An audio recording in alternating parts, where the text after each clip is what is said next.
Yeah, good evening, good morning, good afternoon, depending on where you're watching from. This is .Nation News coming to you from Lagos, Nigeria, live with Ralph Tresvant.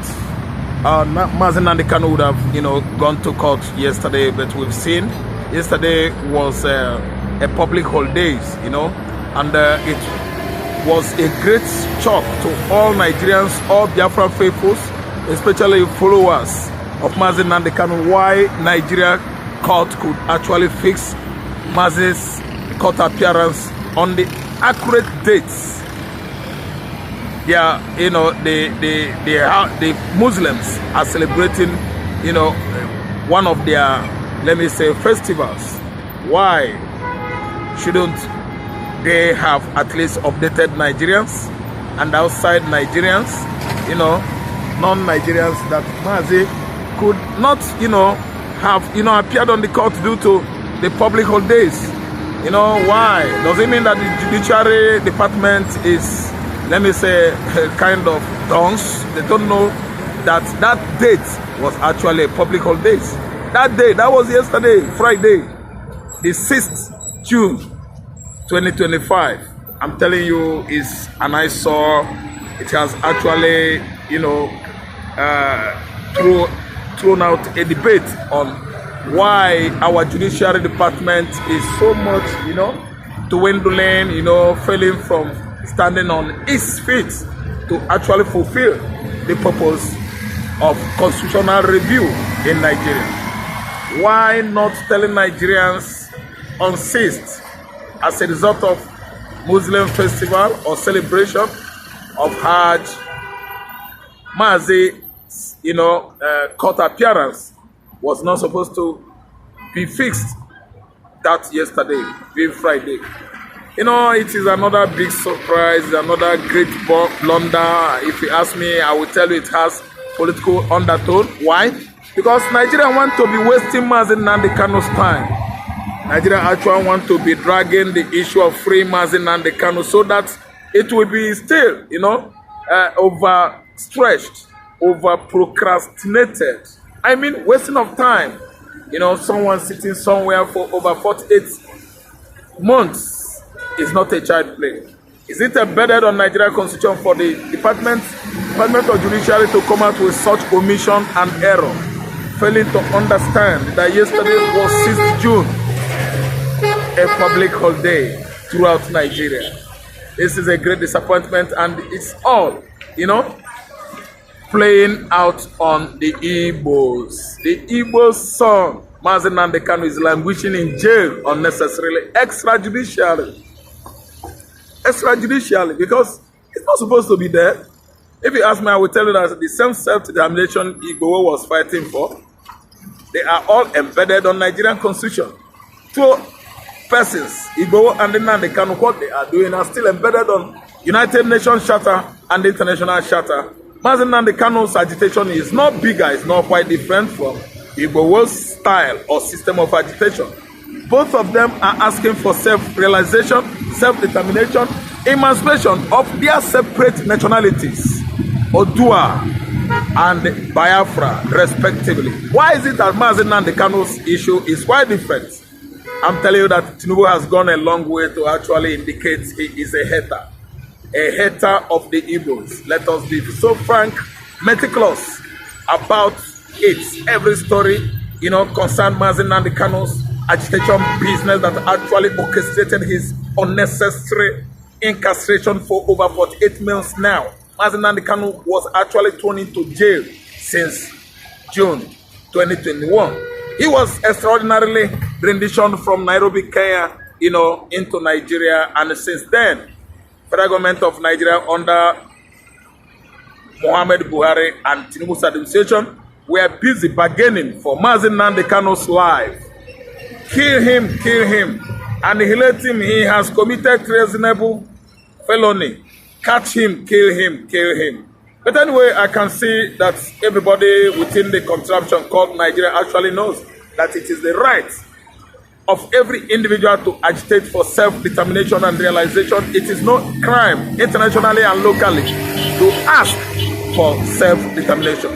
We have been staying in this contraption called Nigeria for how many years now? Since the end of Nigeria-Biafra Civil War, 1970. That's 55 years now. And Nigeria could not allow reintegration, compensation, at least cohesion. That is possible coexistence between the Igbos and the rest of the, two major tribes. That is Hausa and Yorubas. That's why the political leadership is meted out, left only for the Hausas and the Yorubas since 55 years ago. Obasanjo was there, Rota Mohammed was there, Gowon was there, Buhari was there, Chagare was there, Abacha was there, Bangida was there, Anes Choniko was there, Abdul Salam Abubakar was there. After Abdul Salam Abubakar came the same Obasanjo of 1976. He ruled Nigeria for another 8 years. The Igbo man was abandoned on his own pain. Total enslavement, total alienation, seclusion, exclusion of the Igbo man in the political leadership of Nigeria. How do we view this politically? How do we view this from the angle of, religion? Is it not obvious that the Igbo man is being at least neglected, over marginalized, and exploited in Nigeria? But very funny thing about it, funny to know that the natural resources today that makes Nigeria a giant of Africa is from the coastal line of Biafra. All the states, Niger Delta states, south to southeast to the former Midwest to the upcoming Anioma state to, they are all within, embedded on Biafran nation, Biafran land. So why milking our oil, crude oil? Why siphoning our gas to Europe, from Imo State to Europe? A very gigantic project is ongoing that is going to goop over 23 million euros. Construction of gas pipeline from Imo State into Europe, where Britain, the Spanish, the Portuguese, the Belgian, all of them will be distributed with our gas. Gas from Igbo land. Nigeria is not tired of operation of Igbo man. But I'm telling you, that construction of gas pipe to Europe, it is going to group lots and lots of money, and Nigeria is going to lose. Put my word, Nigeria is going to lose. Be at loss. I'm telling you. Because the spirit, the God of Igbo land, the God that created the Igbos, will never allow that to happen. You can never stomach that. It has gotten out of hand. I'm telling you, it has gotten out of hand. The right thing to do right now is to be very, very patient. I know that with time, we are going there. No matter come what may, Nigeria is in shambles, in this array. The North is not happy with the current administration. Fulani Janjawis are working all hands on the desk in the northern Nigeria to destabilize Tinubu administration. And Tinubu himself is not getting it right with the Igbos, since he's busy allowing incarceration of Mazi Nnamdi Kanu. I think it is bringing a threat, rift between the Nigerian nation and the southeastern Nigeria. The current federal government of Nigeria is not getting it easy with all the regions of Nigeria. Because one is that Tinubu has failed in at least living up to his expectations, and mostly his political promises have turned, a compromised ones, because he has not been able to fulfill one. Look at agriculture, look at the economic situation of the country. Yes, is it the fuel pump price?